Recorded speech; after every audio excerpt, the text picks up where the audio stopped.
And welcome, Hoosier Nation, to our 129th episode of the Hoosier Sound, where we are the official podcast of Indiana HQ. We are recording this edition of the Hoosier Sound on Tuesday evening, February 18th, 2020, where I am your host, Noah Freeman. On the docket for tonight, we will be getting a Michigan perspective on Indiana from the one and only Wright, and then we will be looking ahead to Minnesota and Penn State. But here with us tonight, we've got a very special guest with Nathan and I, Ant Wright, former Michigan basketball player and host of the Michigan State of Mind podcast, is here with us to get a Michigan perspective on Indiana basketball. Ant, how are you doing tonight? And are you still basking in the glow of that 24-point victory Michigan had over Indiana this past Sunday? I'm doing amazing, man. And, I'm not really basking because, that's always a win, it feels like.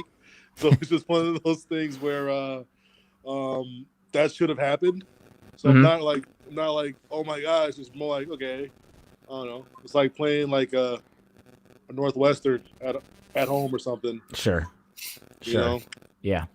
So the podcast that Ant covers, he covers both Michigan and Michigan State mainly. So he's got both of those perspectives, and he's seen both sides of Indiana. So it's going to be a great podcast to get his opinions from, seeing the good basketball that Indiana can play, and also the more poor basketball that Indiana has also shown a tendency to put out on the floor this season. But Ant, let's just get your overall thoughts at first. We'll start with Michigan State. How you think the season's going? Because of course everyone had Michigan State as the by far the team that they think the Big Ten would end up winning, and then as of recently they're starting to fall. What's your overall outlook on Michigan State at this point in the middle of February? Overall outlook is, if you look at last year's team that went to the Final Four, and I think deep down, I think Michigan State, hardcore fans feel this way too, is that they probably let a national championship slip out their hands if you see who was left of that Final Four. But if you look at last year, they had like a very similar 3-game slip up. But this year's a little bit different.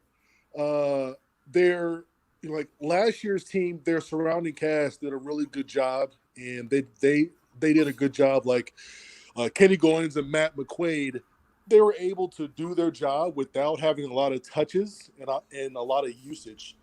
Cassius was still the main guy, but not having two guys who could consistently knock down an outside shot, not having Nick Ward, someone who's going to get you a guaranteed bucket on the block. Sure. That hurts this year. Tillman's been okay, a little bit inconsistent, but, he's been rebounding very, very well. Still has a decent plus minus, but still, he's not a guy where you're going to throw it down to the block and he's going to probably go off for like a 70% clip. That's just not him. Cassius has been Cassius. But the surrounding group, Aaron Henry's been a little bit inconsistent. Gabe Brown had a lot of energy early, but then he had the flu roughly around the Wisconsin game, and he hasn't been the same since. So it's just one of those things where they have to like refine themselves, and that's kind of what they did last year.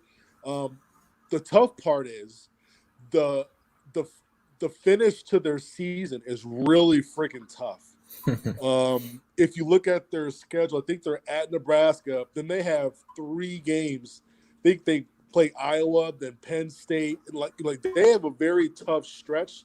So it's hard to get in a flow and a rhythm against such tough opponents. Yeah, and to Ant's point, Michigan State has 5 games left. They're at Nebraska. They have Iowa at home, and then they go to Maryland, which is going to be a brutal environment. I can't hear you right now. Basically Michigan State wraps up with 3 really tough games at Maryland, at Penn State, and then Ohio State at home. So really, Ant, my question to you is, have the expectations for Michigan State changed now? At the start of the year, I'm sure everyone thought national championship was the goal. Is that still the thought process in East Lansing? Yo, I don't know what you just said, but I can't hear you. Oh, can you hear me, Ant? Yes. All right, All right. we'll have Noah. Nathan come back out and then come back in. But basically, he was saying has the overall reaction, the outlook on the team kind of changed since the beginning of the season, or is it still kind of the same that they have the expectation of going into the tournament and doing some damage by when it's all said and done, mid to late March? The same Michigan State fans will tell you that you know, Izzo is the March guy. He's built to go for deep runs, and he has shown that. He has 8 or 9 Final Fours. He's done a very good job of getting Michigan State deep into the tournament. That's one. Two, the crazy fans think this year is, they're going to be out in the first round. In my opinion, what I think that is going to happen is this year, college basketball is very, very average. Yeah. Overall, the yeah. Top, yeah, and like the top, the 1 seed and 2 seeds. There's maybe like Dayton is tough. It's going to be one of the tougher ones. Kansas will be okay, but there's no, Baylor's solid, but there's no real team that I'm looking at, and I'm just like, man, they're going to win the whole thing. Mm-hmm. This isn't like 2018 with Villanova where they just ran through the entire tourney. Sure. Or like last year where Duke got upset early, but there's no team like a Duke where you're like, I really need to avoid this team. Yeah. So it's all going to come down to matchups, and Michigan State has to play pretty well leading up to the tournament in the last few games to really feel good about going into the tournament against a really wide open field. So are you at all any more concerned, even maybe compared to a month ago, or is it still kind of just the ups and downs of a season, especially in a season like this where every single team basically is the competition is so close that you're going to lose some games when it's all said and done? You're going to lose some games when it's all said and done, but it's hard to say because Izzo, he lost 3 in a row. Won one and then lost, I believe, one, and lost 4 out of the last 5, which is tough to swallow. But he's never lost 4 games in a row, and they could have very well lost 5 in a row there. But it's just one of those things where they have the Big Ten.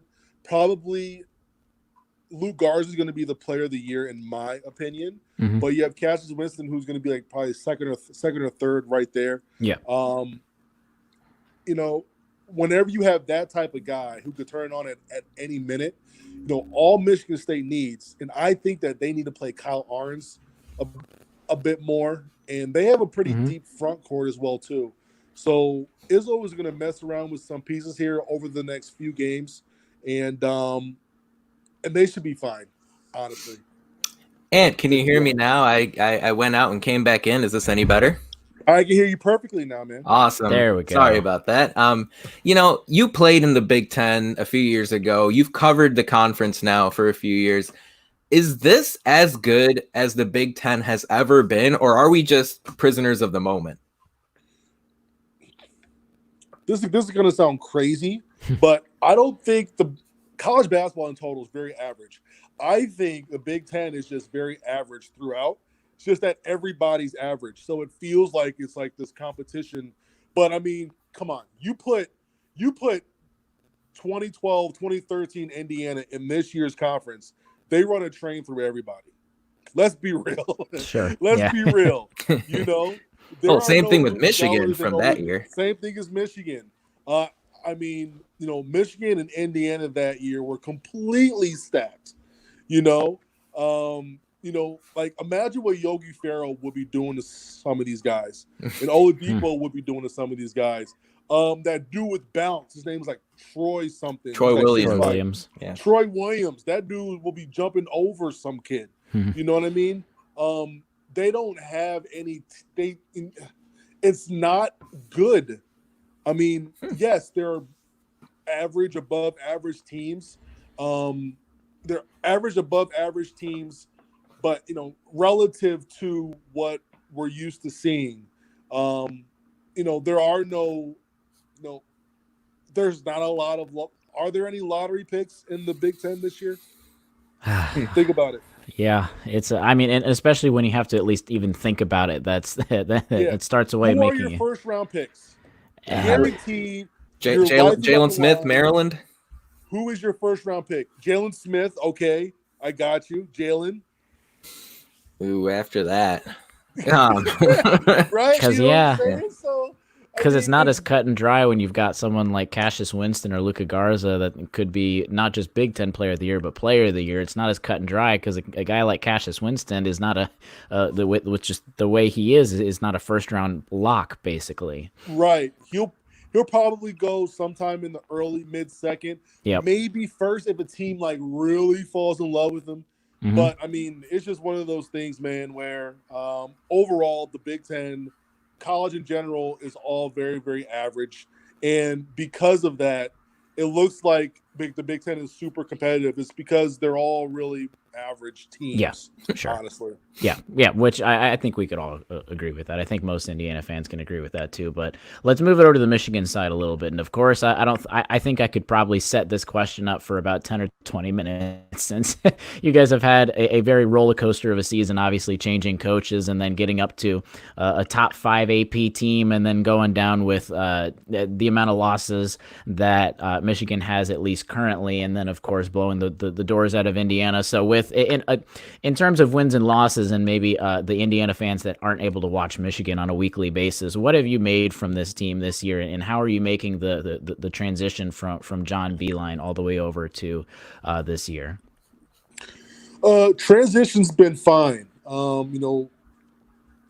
People think that Beilein left Howard and like what do you call it, a bare cupboard. Like that's not the case. Just not a good team, basically. Yeah, like let's be real. He was left, minus Brzezikis. He was left the top 15 2018 recruiting class. He was left 4 guys who played in the national championship a couple years ago. So it's just one of those things where he has experience. The top, we lost. So the 6 top guys of last year lost the top 3, but those bottom 3, those were like probably the role player glue guys who you would expect to take that next step. So I think the transition has been better because of that. If you watch Michigan enough, you can see that they run a lot of similar things. They're not changing it up too much already for them, letting the guys play a bit more, but very similar concepts to what we've been used to. Transition's been fine. I think that what's the term? They had too much dip on the chip early on. You go 7-0. You smash. You beat Iowa State, and then you beat number 6 North Carolina, who turned out to be a total garbage can. And then you beat Gonzaga by 20. And Gonzaga's that's their only loss this year. But if you look at their numbers, like they shot the blood out the ball. Like they were top 10 in field goal percentage, top 5 or top 3 in 3-point field goal percentage. They just didn't miss in the Bahamas. Then when they came back home, they went to Louisville. And then from there, and then for like a month and a half, it just feels like these teams who have given a couple days to scout Michigan, they've started to sit on a lot of things. And you lump that in with Livers getting hurt as well, too.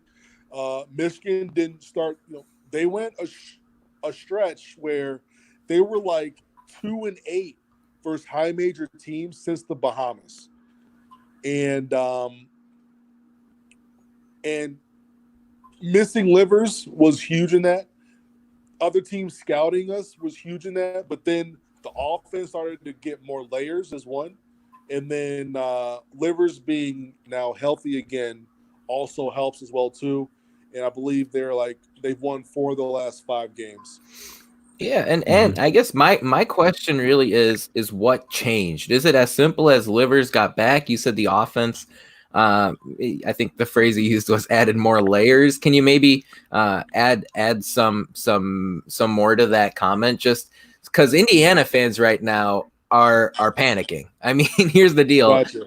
IU's lost. I think IU's also lost 5 of 6. Like Michigan's now won 5 of 6. Yeah. You know what changed for Michigan, and if you want to go this route, what needs to change for Indiana as you just saw them play on Sunday? So what's changed? Livers is one. Mm-hmm. More layers to the offense is another. But I think the biggest thing, is on the defensive side. They've really stepped it up. Like defensively. At first, they were just outscoring teams, and I put out a stat there. At one point, Michigan was 7-1 when shooting at least 50%.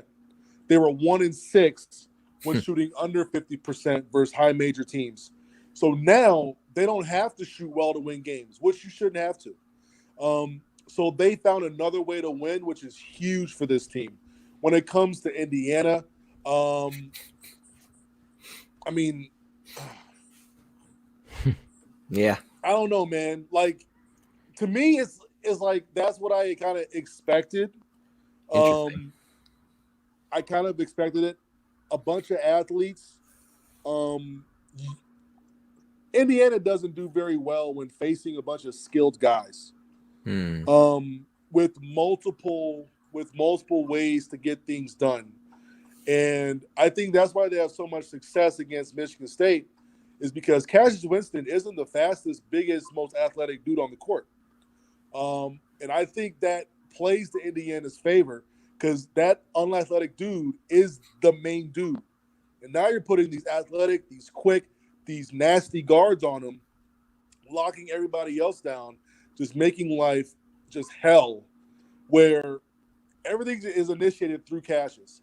With Michigan, these can get initiated through, Wagner. They can get initiated through, of course, we call him Jeff Jackson now, but Xavier Simpson. They can be initiated in so many ways. Livers, Brooks has been able to create. So Indiana can't use their athleticism and their speed to just lock down on one guy when someone else can easily step up. Mm-hmm. That's why I think that they've struggled with skilled teams with multiple guys, and Michigan State has basically one guy initiating, and that's all their focus. So you, so more, I guess, going into the Indiana side of things, like we mentioned before, you've gotten to see basically the Jekyll and Hyde side of Indiana in the past month and a half to 2 months or so. It's basically been that there's not much in the middle. It's either Indiana has played well or they haven't played well. So from an outside perspective, as a guy that's seen either just the Michigan or the Michigan State game, I'm not sure how much IU basketball you've gotten to watch or follow or cover, or if it's just those couple of games. You talked a lot about the not doing well against, just specific skill players. Is that kind of your overall outlook on this team? And you talked about a little bit ago, you talked about that's kind of what you expected. Do you want to expand on that a little more, or give us just some more takes on what you're seeing from Indiana? Yeah, I mean, that's kind of how Indiana's been for like a really long time. Like this isn't the first year where I'm just shocked at that. And just for clarification, real quick, do you mean long time as in the Archie Miller era, or even going into the end of Tom Crean's tenure? Archie and Enda Crean. Okay. Archie and Enda Crean. I just feel that they have athletic players, but I think when you play a team that is very, very skillful, 1 through 5, I think they put so much emphasis on the scouting report. Guys just kind of forget how to just go out there and hoop and have fun. Mm-hmm. And a lot of thinking and not enough doing. Mm-hmm. I remember last year I was at a high school basketball game while Michigan was playing Indiana, and I'm checking the score throughout like the first parts, and it was like 19-0 or 17-0, Yep. and that was at Assembly Hall, right? Yeah, you're bringing back bad that memories. is unreal.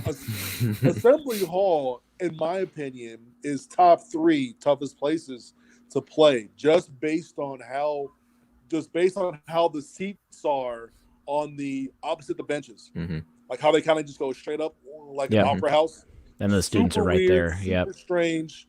It really messes with your depth perception and all that.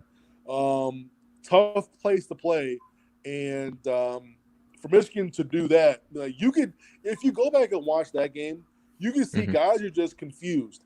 They're not able to have this quick high motor because they're thinking so much, because one cut can have 3 or 4 different counters. So guys don't know what to do. They're overthinking things, and that's why they've struggled so much against us. As someone who's played in the conference, would you say that Assembly Hall's the toughest place to play in the Big Ten, or would you rank the Breslin State Center higher, or any other building in the conference? I'd rank it. So top 3 would be Michigan State's first. Yeah. Purdue's gonna be second. I'm sorry, but Purdue's second. No, that's fine. Yeah. Because they're one of the only places that don't have fans on the baselines or the sidelines, and that's super weird to me, in my opinion. Sure. like there's like it's like media stuff, but then it's like a wall, then it's fans above the wall. And the way that they have their student section is perfect. They always have great attendance. And then Indiana, a bit of an older crowd at times. Like, it was so bad. Like, I'm sitting there running back and forth, and all I hear is stand up, old people, clap, clap, clap, clap, clap, stand up. You know what I mean? But yeah, I would go Assembly Hall third. But Purdue and Indiana are very, very close. But it's like Michigan State, long pause. Purdue and Indiana are right there. And it probably might change, at least in Purdue and Indiana. If Indiana had a lot, just a little more success recently, I think the place would be hopping even more. But going into just like Nathan mentioned earlier, just Indiana fans are starting to feel just.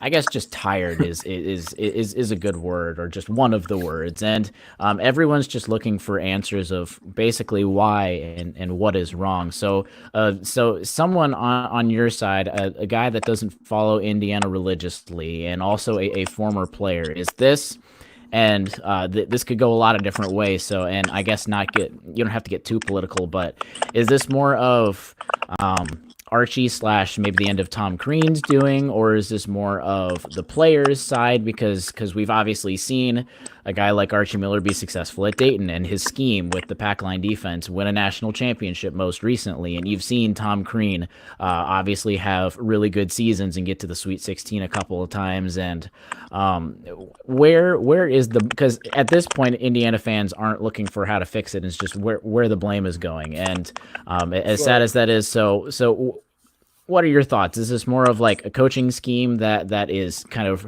really stubborn, or are the players not buying in, or is it a little bit of both? Or what are you kind of looking at as Indiana's not being as successful as they historically would like to be?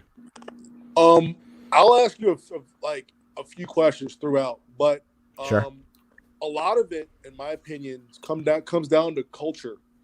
How many guys on this team have been to an NCAA tournament? Do you know? One has, right? Yep. So Joey. Who is that one? It was Joey. Joey Brunk. He was a transfer from Butler. So he really has no say. No one's listening to that dude because he's new. Mm-hmm. So outside of so nobody's been to a round of 32. Nobody's been to an NCAA tournament really, except this new guy who's been there for 6 months. Mm-hmm. So culture is a big thing. Culture is huge. In my opinion, culture is everything. So kind of like link it back to like it's so hard for me to say something without giving like personal experience. Mm-hmm. So my first year at Michigan was John Beeline's first year. Okay. So, like, my first year playing was Beeline's first year. Yep. So, everybody on that team, every single person on that team never experienced an NCAA tournament. We went 10-22. Sure. That spring and that summer,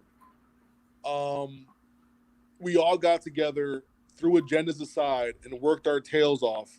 We just started to say, okay, let's listen to this guy.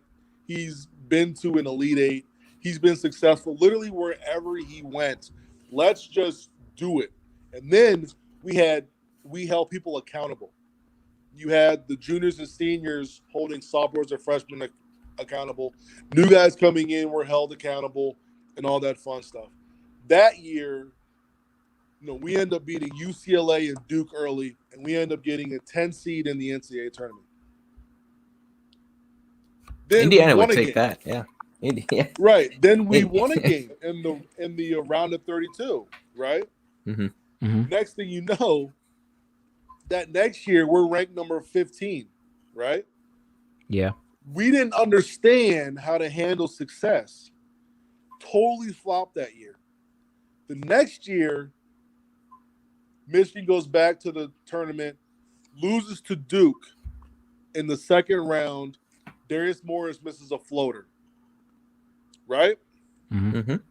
That following year, you had guys on the team who were in Beeline's first year, in Beeline's second year, who went to the tournament, understood the flop the second year. In the third year, understood that crap is not going to happen again. And year 4 as seniors, you won a Big Ten championship. So who on Indiana is going to say, I'm tired of it? Sounds super cliche, super corny, but you've got to be tired of the whole thing. And when it comes down to culture, when was the last time Indiana went to a Final Four? 2002. 2002. Michigan football has won a Big Ten championship. That's how long that was ago. Yeah. That was a long time ago. And that's not helping Michigan beat Ohio State next year. You know what I mean? That culture is gone. So Elite Eight. When was the last time there was an Elite Eight? Same year. I can't remember. They haven't been to the Elite Eight since. I can't remember if So totally choked against a Syracuse team that was very, very average, in my opinion. Sweet 16, There's no way Oladipo and Zeller lose to freaking Michael Carter-Williams, who can't shoot out of 3 feet. Fab Mello. Fab Mello, the rim protector. Snaggletooth, man. That dude. Okay. So, I mean, it's a culture thing. And then you see they went number 2, number 4 in the draft, right? They did, yeah. Oladipo and Zeller, yeah. You have 2 top 5 cats who can with Yogi, with Troy. Who's the little white dude who was super pesky and never missed? Jordan Hulls. He's gonna have statues in this state one day. Said what? Say he's gonna have statues in this state one day. Jordan Hulls. That dude was a little pesky MFer, man. Yeah. You had those dudes, and you can't get past a zone defense in the Sweet 16. It's all about culture. You guys need to recruit a class that's just going to change everything about that program. And there's going to be one shot that does it all. I would have thought it would have been the Watford shot against Kentucky, but they never parlayed it. Stu Douglas hit a very similar shot against Michigan State in his junior year, where haven't beaten Michigan State in years, at the Breslin in years, and it's a 2-point game, and Stu hits a 3-pointer to go up 5 with like 20 seconds left. Biggest shot, I believe, in Michigan history.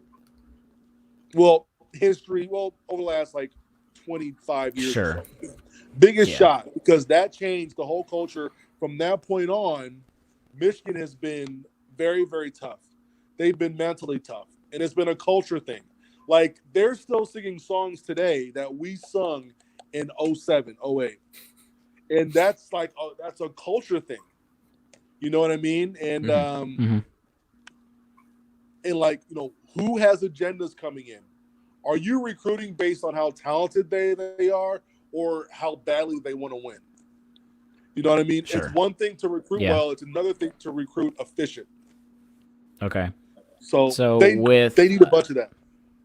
So with Archie Miller coming in here and with our athletic director changing between this year and next year, I think as much as IU fans, some of the more pessimistic ones want to think, I think everyone, depending even how the season goes this year, he might be on the hot seat, but Archie's probably with an AD change going to be here next year. So how can Indiana basically with the culture change, whose job is it to change this culture? Is it Archie's job to motivate the players, which is a question we've talked a lot about on this podcast? Is it a player stepping up and basically taking the initiative, or is it a combination of both, or is it just kind of, with what you've seen this year, is it going to be more of just some new guys is really the only answer? It starts with the players. It's the players' team. It's their team 100%. A coach can woof and hoot and holler and all that stuff. At some point, those words are going to go in one ear and out the other, and your voice is going to be completely mute. So it's the players' team. They have to hold each other accountable. You can be boys, but at the same time, understand what the goals are. You know, you could be boys and friends and understand that, hey, we need to still get some extra work in before we can, you know, divulge in these other things. It's just going to be a situation where players just have to just take over. You know, Archie, he is, you know, you don't get to that position by not being a good coach. You just don't. That just doesn't happen. You're there for a reason. You were successful at you know, Dayton. You've done a great job. It's just one of those things where players have to just take over completely. And at that point, once it's a players team that are doing things the right way, now, well, whatever the coach says, the players internalize it. And then once again, they spread that amongst their teammates. Sure. And basically, with your personal experience, then, was that more of Beeline's doing, or was it, like you said, it was the players taking the initiative and then Beeline just kind of plugging the pieces where they needed to on the court? 100% players. I mean, we met and we worked our tails off that spring, that summer, that fall, like crazy, and like we had like little goals for ourselves, and everybody was on the same page. So, for example, to play for Beeline, I'm not sure if it's like changed in recent years, but when Beeline came in, you had to do these things. So you had to check off each of these boxes. You had to be able to wrap the ball around your waist 110 times in 1 minute. You had to do pretzels like 40 times in 30 seconds. Like, you had to do all these drills, and they're all timed and all taped. You had to run a 5.5 minute mile. All these things, right? Mm-hmm. The very first year, like, we had guys who couldn't do it until like 2 weeks in, and they were pretty much dismissed from the basketball team. That second year, everyone got their stuff done within 2 days. And that's because we decided that we were just going to work hard.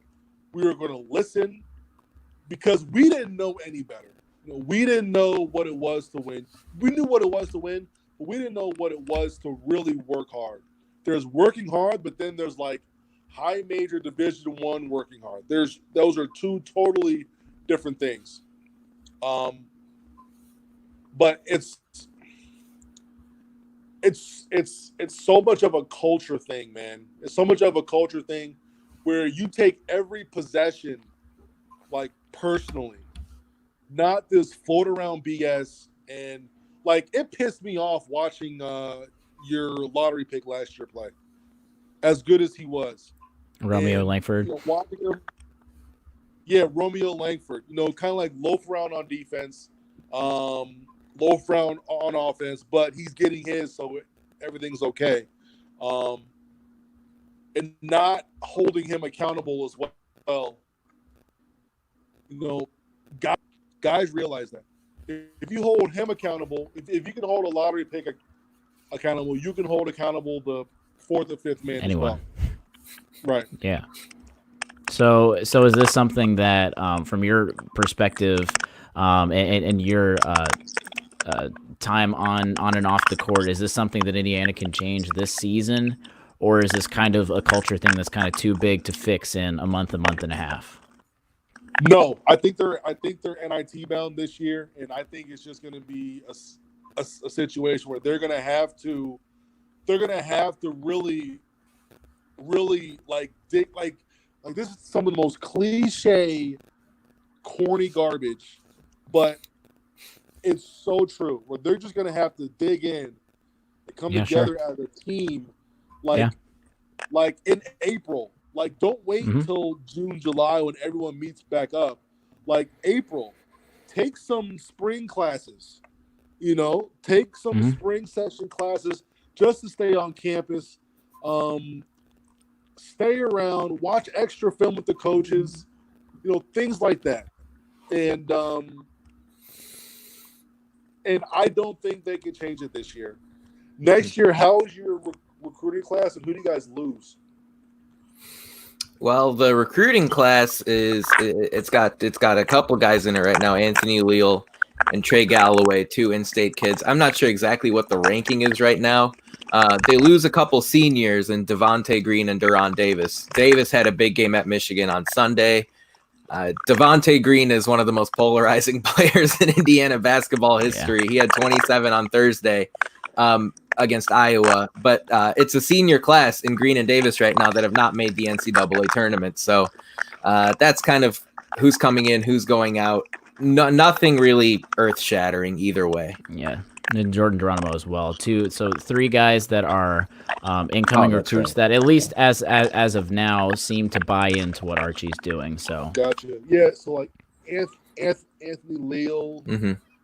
So like a 4-star and 2 3s. Mm-hmm. Yep. Once again, it's gonna have to come down to hard work. Man, who's a senior next year? Who are the seniors? We got Brunk, the transfer from Butler. He's going to enter his senior year. Al Durham, who had 17 on Sunday. He's going to be a senior next season. Justin Smith will also be a senior next year. He's the 6'7" forward who starts, who put his name in the ring for NBA draft, the process last offseason, but decided that his best option was to come back. and now I think he's averaging 10 points, 5 boards, something like that. Is Trace going to come back, you think? He already said he is. Yep, he publicly said that he was. He is? Yeah. Okay. Having a guy like Trace is huge. Mm-hmm. He's one of your younger guys. He's one of your more talented players. Probably going to be the go-to guy next year. Yep. If he's going to do it, him and Durham and the kid from Butler, Joey. Yep. Like those 3 guys, they've got to really dig. Like starting in April, like as soon as the season ends, like April, May, get guys together. The new freshmen coming in, don't hold them out. Go through the offense with them, go through the defense with them. So now Archie's not teaching this garbage and wasting, minutes of practice working on something because you've already got it down as of like May, June. So like this recruiting class doesn't really like blow you away, but at the same time, I see guys who could fit a lot of nice roles. Some bigger guards, which is always nice. But it's going to come down to, I think, the 2 seniors and your star sophomore next year, honestly. It's really fair enough. And if nothing gets set, it's on them. For sure, for sure. Let's talk John Beeline for a moment or two here. We got some news over the weekend that he and the Cavs are having a disagreement a little bit, and it's not working out as well as all the parties would like. Is it surprising to you that John Beeline's had a bit of a tough time adjusting to coaching in the NBA, or is it something that maybe you could have expected? And would he be interested in coaching in college again at some point? I 100% expected him to have an issue, especially in freaking Cleveland. Like, LeBron's not there. Yeah. Like, Cleveland without LeBron is a trash can. Like, it is so bad. Yeah, like, it is so bad. To win in the NBA, you need to do two things. One, have superstars. Two, manage the superstars. And two can't happen without one. And then manage.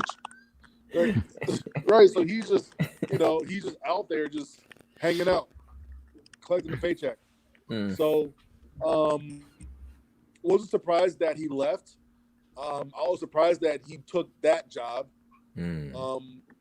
Because that's, he is used to the whole rebuilding thing.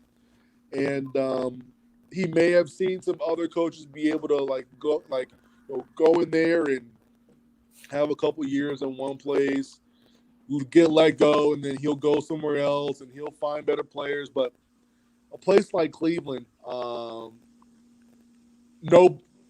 bueno. Not surprised at all whatsoever. In terms of coaching again, I think the only reason he would come back and coach again in college is because I really think he does care about his legacy is one. I know that his son had some issue at his old school in Niagara, but if Beeline could find a way to get his son back into coaching, and if that's got to be with John signing a 3-year contract somewhere just to bring on his son to either be like a director of basketball operations or the third assistant, that at least gets him back and at least start it over. Because he is a family guy. You know what I mean? So if he does step down, right now is the right time because we're like mid-February. Yeah. And people are about to get fired here in about a month. Yeah, so, exactly. if not less. Yeah, and they're gonna be reaching out to him 100%. So for sure. If he were to do that, that's why I think that he would go back to coaching. That's one of the main reasons, is because you don't want to just separate and walk away from an NBA coaching spot. You want to get fired, because if you get fired, you collect on the money. So I think that's like, the timing is strange, but it's like is he doing this because he knows he's not going to come back next year? Sure. At the same time, he's doing this now so he can be available to listen to people coming up here in about a month or two.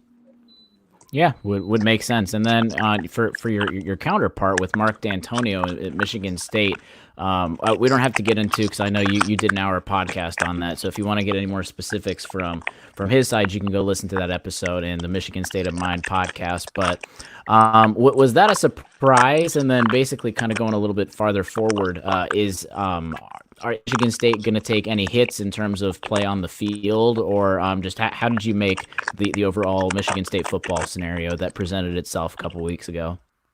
So a couple things is that D'Antonio, he waited until January 15th to collect his $4.3 million check. Yep. And then he had the whole deposition, and the day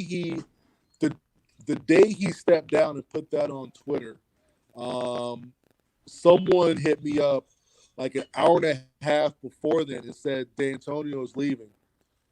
I was like, oh, really? Interesting. And it's just one of those things where with the deposition, and there was no way he was going to leave prior to January 15th. Let's be real. Yeah. No. I don't think any of us would. $4.3 million. I don't need that. Come on. Yeah. On top of that, their roster is depleted. Like, they graduated a lot of dudes. A lot of dudes are not going to be back from last year's team as one. Their recruiting class was like mid-low 40s. Not great. I don't think they had maybe one person, if that was in the top 400 on 247 Sports. And you can't recruit like that and survive in the Big Ten East, where you have Michigan, Ohio State, Penn State. Indiana has been looking better. A team like Rutgers isn't going to be good yet, but they just hired Shiano. They're going to step it up as well too. So, you can't afford they lost everything, then they're getting not much. So it's just one of those things where Michigan State fans understand that this is going to be a down year. And this is going to be one of their hardest schedules too. Like, they play Miami, they're at BYU, they play Ohio State, Penn State, Michigan. I think they play Iowa and Wisconsin as well. Like, I'll have to check. They their easiest game will be Toledo. Toledo's always pretty good, So I would not be surprised if they go 4-8, 3-9 this year. But that new coaching staff with Mel Tucker. Indiana's not a cakewalk anymore either, at least next year. They're not. They're really not. And I was so surprised that Michigan laid the wood on them. I was so surprised. I look so silly on your podcast, Ant. That was. It's all good. It happens. But it had all the makings of it did. It's going to be close. It did. Because it's been close, and you got Ohio State coming up. You're not thinking that that's a blowout. Not a chance. Not a chance. For sure. And that game was at Indiana, right? Yep. So what you're saying? So what you're saying next year is basically that you're going to, on the side after Michigan, you're going to be rooting for Indiana basically in the Big Ten East, right? I don't root for anybody else.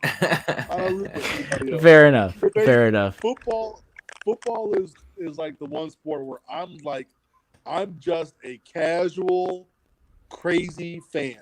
Like, I enjoy a little bit of it, but I couldn't draw up a cover two. You know what I mean? Yeah. But basketball, I'm a basketball fan first. For sure. Then I'm like a Michigan fan second. You know what I mean? And Michigan fans hate that at times because I always say something that goes against what everybody thinks.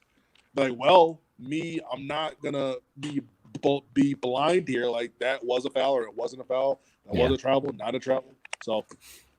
Yeah. Ant, we've loved having you on this podcast. Thanks for taking your time to come talk some Indiana hoops and talk about your perspective from Michigan. Where can any listeners, if they want to find you on Twitter or Instagram, any of your podcasts, how can they find you on the interwebs?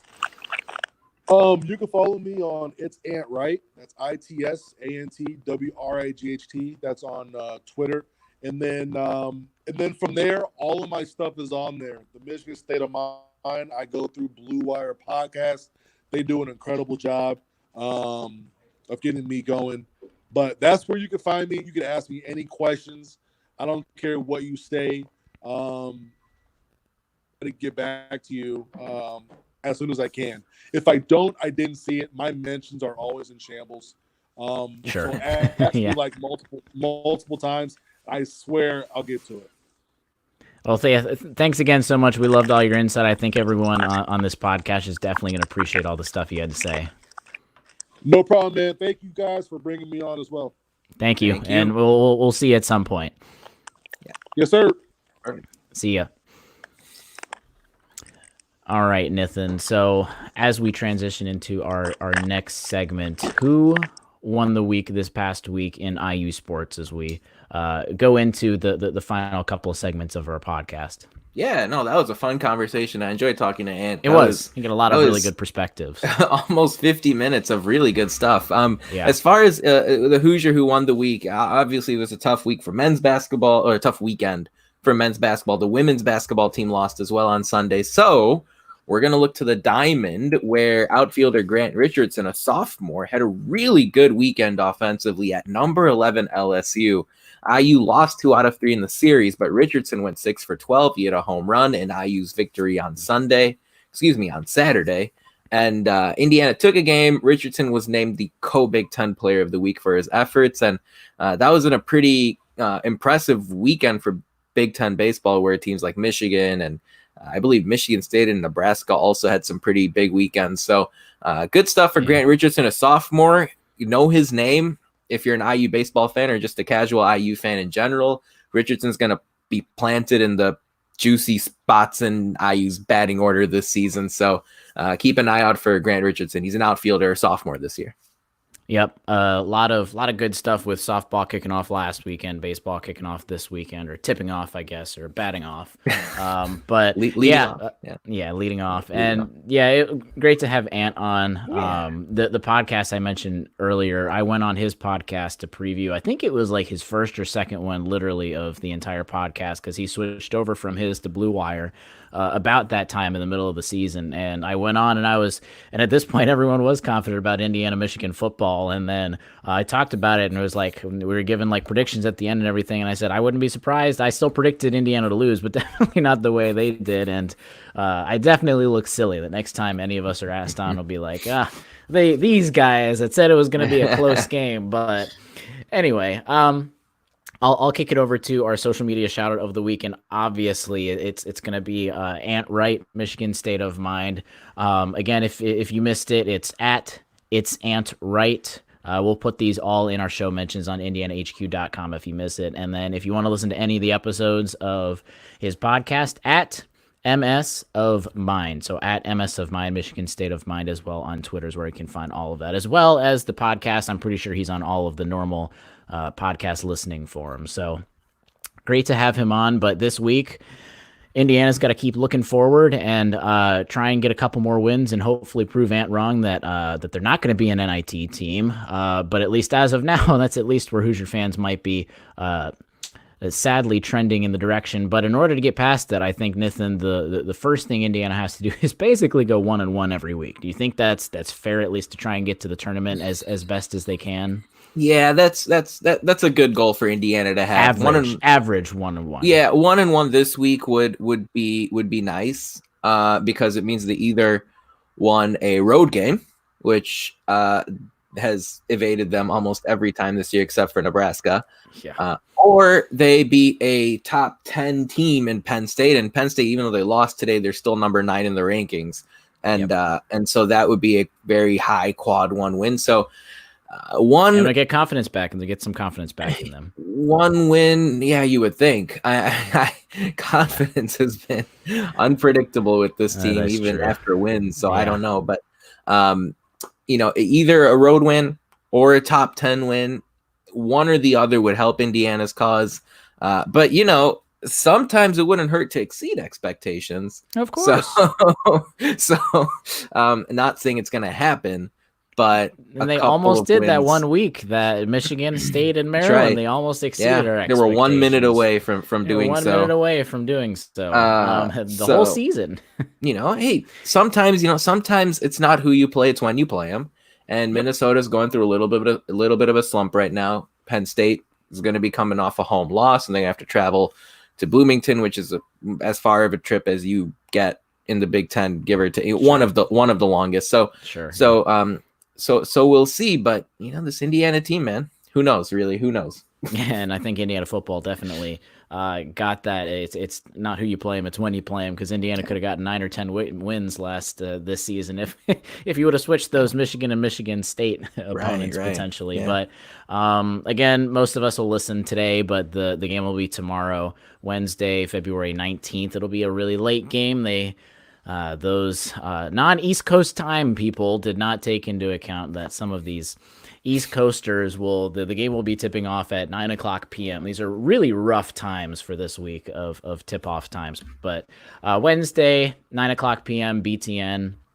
Right now, at the moment, Minnesota 31st in Ken Palm.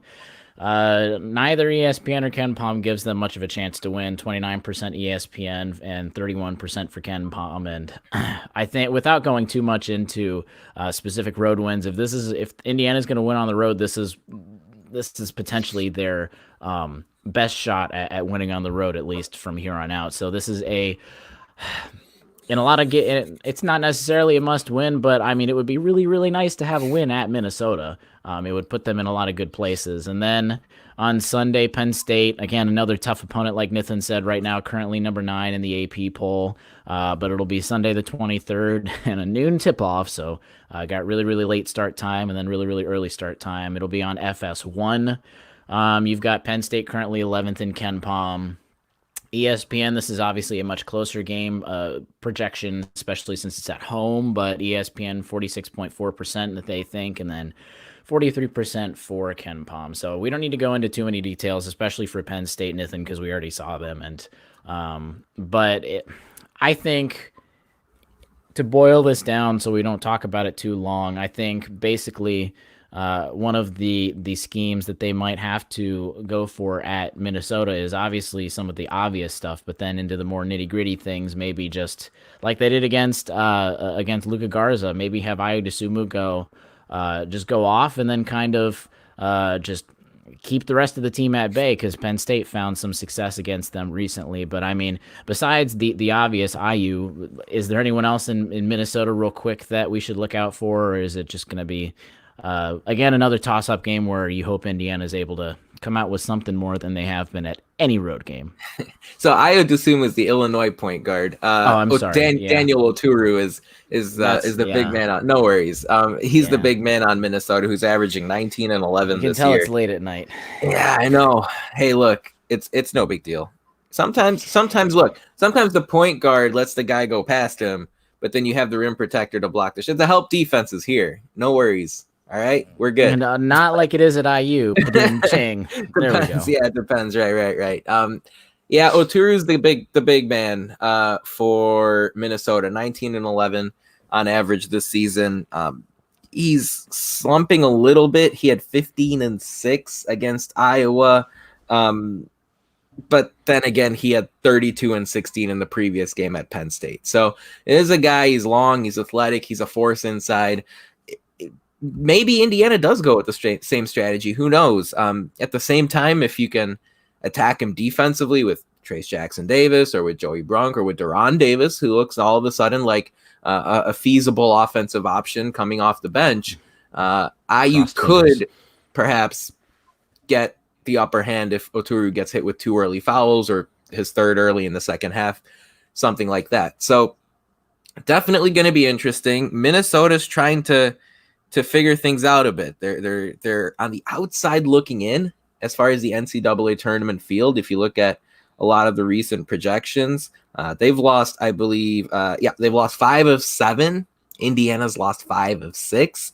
But a lot of times in these matchups, the difference is where's the game being played, and this one's being played in Minneapolis, which has been a bit of a house of horrors for Indiana in recent seasons, especially last year.